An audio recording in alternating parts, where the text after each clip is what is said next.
What's up guys, Ivan Carranza here, and today we're gonna compare the Noble Tube DI against the digital version of the unit made by Line 6.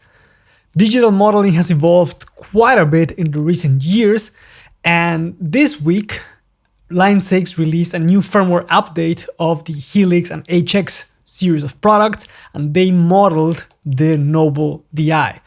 I happen to own the real unit, which is here to my right, and I also have Helix native, so we're gonna do a comparison between both sounds. You're gonna hear fingerstyle and pick playing, and we're gonna do a couple of different settings on the devices. This is not a sponsored video.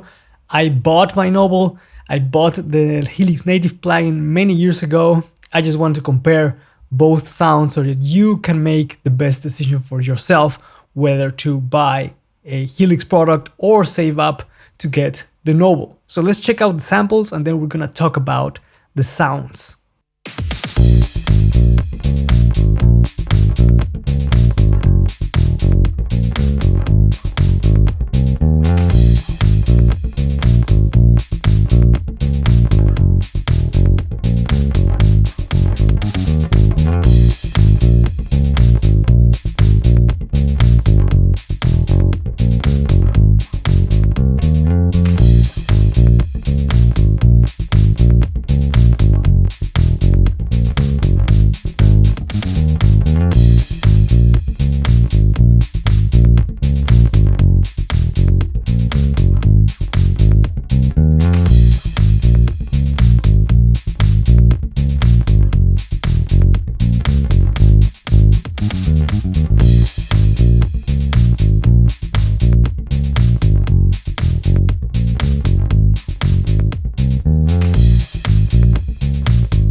To say that I'm pretty surprised by how close they sound like.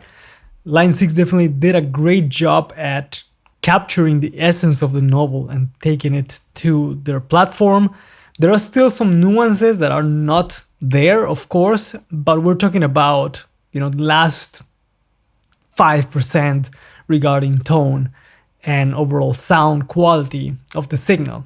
So what's missing after A/Bing back and forth to me is the feel that you have when you play, of course, because you're playing through tubes and the Noble gives you like a spongy, pillowy response when you're playing. So the strings feel chewy, so to speak.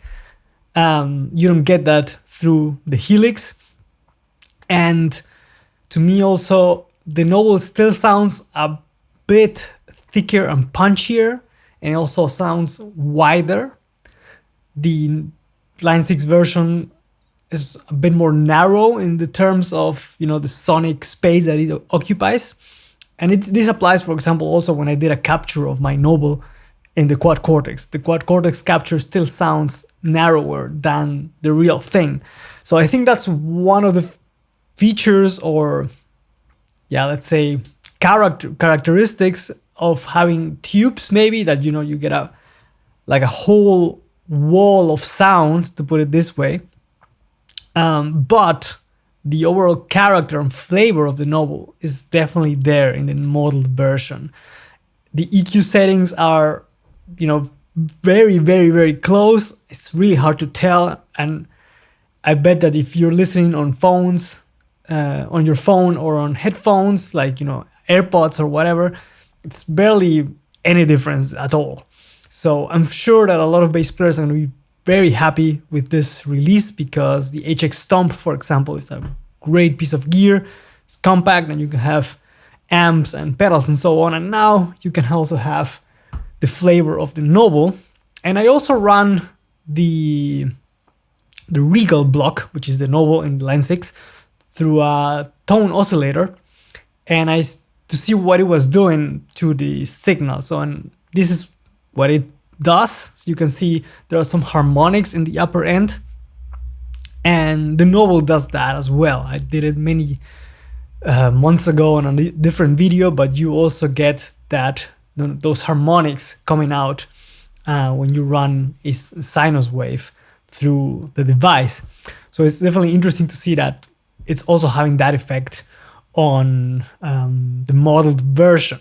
So should you invest in a Noble DI, or should you just buy, for example, an HX Stomp, or grab a Helix native plugin or a Helix floorboard or whatever? That is a tough question to answer, because it's going to vary quite a bit on what you do music-wise, why you play music, and of course, how much budget you have available. At the end of the day, your money is your own and you can make that decision.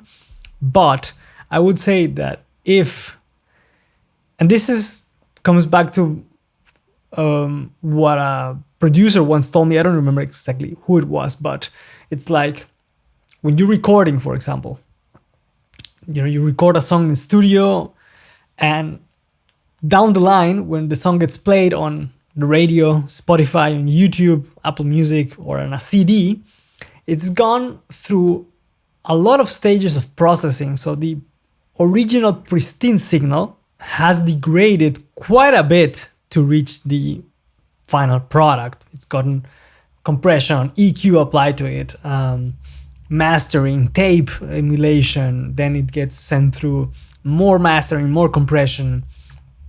So ideally, because it gets degraded down the line, you want to capture the most pristine sound possible. That starts, of course, with your performance, your playing, but of course, what you use to capture that performance is also important.